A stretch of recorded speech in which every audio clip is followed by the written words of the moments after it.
নমস্কাৰ। প্ৰকৃততে মানুহ কাক কোৱা হয়?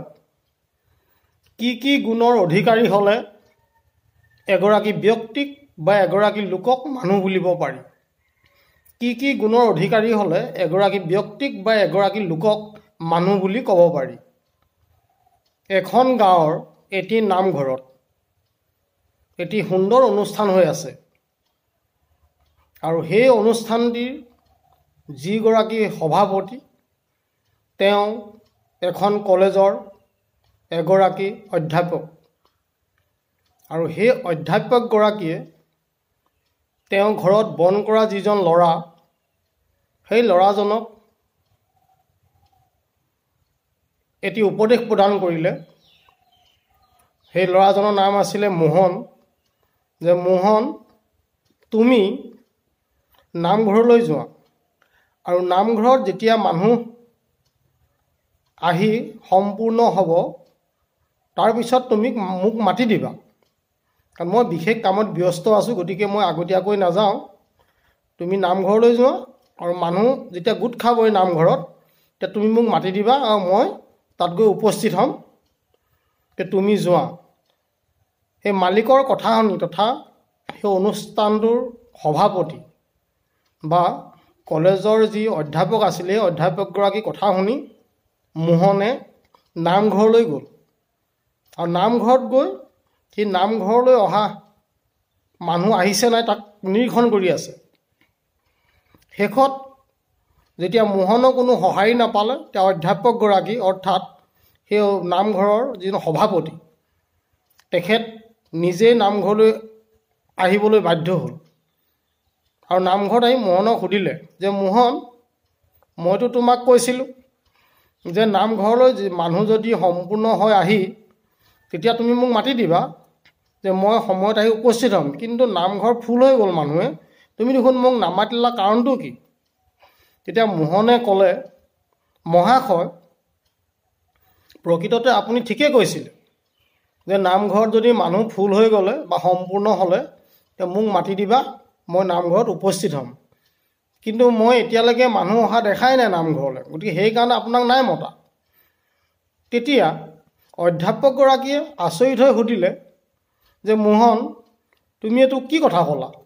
ইতিমধ্যে তোমাৰ চকু আগত, তোমাৰ সন্মুখতেই নামঘৰ ভৰি আছে ভকতে, মানুহে নামঘৰ ভৰি আছে, তুমি অথচ কৈছা যে নামঘৰলৈ মানুহ অহাই নাই, তুমি সেইবাবে মোক নামাতিলা, ইয়াৰ কাৰণটো কি? তুমি মোক ভালকৈ বুজাই দিয়া। তেতিয়া মোহনে ক'লে যে মহাশয়, তেতিয়া শুনক, মই নামঘৰলৈ যেতিয়া মানুহ চাবলৈ আহোঁ যে মানুহ আহিছে নাই, তেতিয়া মই চাই আছোঁ যে নামঘৰ পদূলিতে এটি ছাগলী পঘাত ৰছীত পাক খাই পৰি আছে আৰু সেই ছাগলীটোৰ কাষেৰে যিমান ব্যক্তিয়ে নামঘৰলৈ আহিছে প্ৰত্যেকেই নিজৰ কাপোৰত লেতেৰা লাগে বুলি বা চেকা লাগে বুলি বা কিবা অসুবিধা হয় বুলি ছাগলীটোক দেখিছে যদিও এজন ব্যক্তিয়ে এই ছাগলীটোক এৰুৱাই নিদিলে। কিন্তু শেষত দেখিলোঁ এগৰাকী বৃদ্ধ বয়সৰ ব্যক্তি আহিলে, তেওঁ সেই ছাগলীটোক সুন্দৰভাৱে এৰুৱাই দিলে। ছাগলীটো এৰুৱাওঁতে তেওঁ কাপোৰত, নতুন কাপোৰত বোকা লাগিলে, পানী লাগিলে, অথচ তেওঁ সেয়া ভূক্ষেপ কৰা নাই। তেওঁ ছাগলীটো ধুনীয়াকৈ এৰুৱাই নিৰ্দিষ্ট এটা স্থানত থৈ আহি তাৰপিছত নামঘৰলৈ আকৌ হাত মুখ ধুই নামঘৰত সোমাইছে। তেতিয়া মোৰ এটা কথা মনত পৰিলে, এই মোহনে কৈ আছে যে তেতিয়া মোৰ এটা কথা মনত পৰিলে যে আমাৰ মা দেউতা ককা আইতাই আমাক যেতিয়া সাধু কৈছিলে চোতালত বহি তাৰ মাজে মাজে কিছুমান উপদেশ দিছিলে। তেতিয়া সেই উপদেশটো মোৰ এতিয়া মনত পৰিলে সেই ব্যক্তিজনক দেখি। কৈছিলে যে এজন ব্যক্তিক তেতিয়াহে মানুহ হ'ব পাৰে যদিহে সেই গুণসমূহ নিহিত হৈ থাকে ব্যক্তিজনৰ গাত। সেই গুণসমূহ হৈছে ম অৰ্থাৎ মানৱতা, ন নম্ৰতা, সহনশীলতা অৰ্থাৎ মানুহ, মানৱতা, নম্ৰতা আৰু সহনশীলতা ভাৱ যাৰ হৃদয়ত আছে সেইজনে প্ৰকৃততে মানুহ। নহ'লে বাকীসমূহ আমি যদিও মানুহ বুলি ভাবোঁ, মানুহ নহয়, মানুহৰ লেখীয়া আহে, তেওঁলোক সম্পূৰ্ণ মানুহ হৈ উঠা নাই। সেইবাবে আমাৰ দেউতাহঁতে আমাক পঢ়িবৰ সময়ত কয় বোপায়ো ভালকৈ পঢ়িবি দেই, মানুহ হ'ব লাগিব। অৰ্থাৎ আমিতো দেখাত মানুহে হৈ আছোঁ, অথচ আমাক কিয় কৈছিলে যে আমি মানুহ হ'ব লাগিব? তাৰমানে আমি এই 3টা গুণৰ অধিকাৰী হ'ব লাগিব: মানৱতা, নম্ৰতা আৰু সহনশীলতা। এই ভাৱসমূহ আমাৰ হৃদয়ত যেতিয়ালৈকে জাগত নহ'ব তেতিয়ালৈকে প্ৰকৃত মানুহ হ'ব নোৱাৰিম। আৰু সেই গুণসমূহ মই সেই এজন ব্যক্তিৰ গাত দেখা পালোঁ। সেইজনে হৈছে যিজন ব্যক্তিয়ে নামঘৰলৈ আহোঁতে ছাগলীটোক সম্পূৰ্ণভাৱে ৰছীৰ পৰা এৰুৱাই, পাক খাই থকা ৰছীৰ পৰা এৰুৱাই এক নিৰাপত্তা জেগাত থৈ তাৰ পিছতহে নামঘৰলৈ আহিছে। তেতিয়া মোৰ মনত এটা ভাৱ উদয় হ'ল যে প্ৰকৃততে মানুহ এখেতহে। গতিকে মই আপোনাক সেইবাবে মই নামঘৰলৈ মতা নাই, যিহেতু আপুনি ক'লে যে মানুহ সম্পূৰ্ণ হ'লেহে মোক মাতিবি। এতিয়া মোৰ চকুত কেৱল মাত্ৰ এজনহে মানুহ দেখিছোঁ মই নামঘৰত। গতিকে মই সেইকাৰণে এজন মানুহ অহাৰ কাৰণে আপোনাক মই নামঘৰটো ভৰপূৰ হ'ল বুলি ক'বলৈ অসুবিধা অনুভৱ কৰিলোঁ, আৰু সেইকাৰণে মই আপোনাক নিমন্ত্ৰণ কৰা নাই। বাকীসকলক মই ব্যক্তি হিচাপে ভাবিছোঁ বা লোক হিচাপে মই গণ্য কৰিছোঁ, কিন্তু মানুহ হিচাপে মই গণ্য কৰিবলৈ অসুবিধা পালোঁ।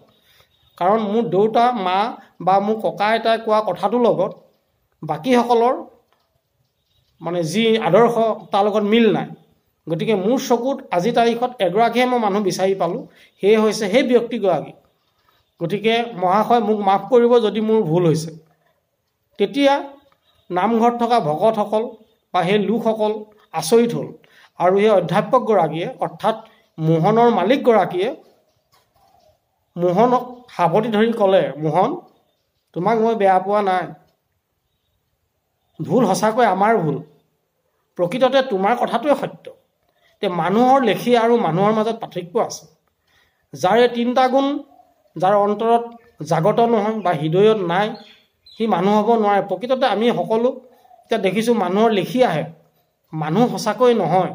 তুমি যি কথাটো ক'লা যে মানৱতা, নম্ৰতা, সহনশীলতা, এই ভাৱটো যেতিয়ালৈকে আমাৰ অন্তৰত জাগত নহ'ব, উদয় নহ'ব, তেতিয়ালৈকে আমি প্ৰকৃত মানুহ হ'ব নোৱাৰিম।